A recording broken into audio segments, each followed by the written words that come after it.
Hej gott och varmt välkomna. Ja, jag tänkte jag ville visa min Halloween direkt.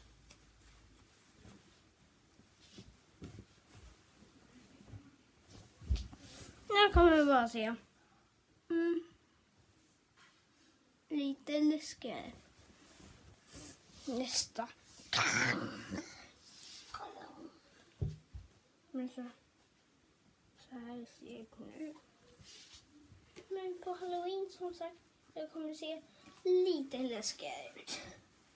Så håll utkik efter mig. Men så här, såklart. Många i klassen från min skola brukar titta på min kanal. Och jag vet inte varför. Men de gillar, ganska många gillar min kanal. Men slå jättemånga tummar upp på den här videon. Alla som tittar på den kan, men det är så här ibland. Ibland om man inte är youtuber själv, då kan man inte göra en tumme upp.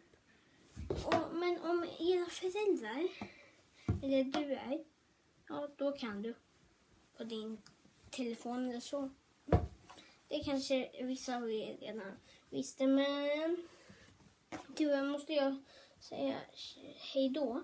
Men jag vill säga en sak. Snart kanske jag lägger upp en till video. Senare, jag kommer lägga upp. Jag lägger ju bara upp ibland. För jag måste ju göra läxor och så. Eftersom jag går i skolan. Så vi får säga. Jag like nu. Så jag vill ha 1 miljon likes på den här videon. Så. Tjingel.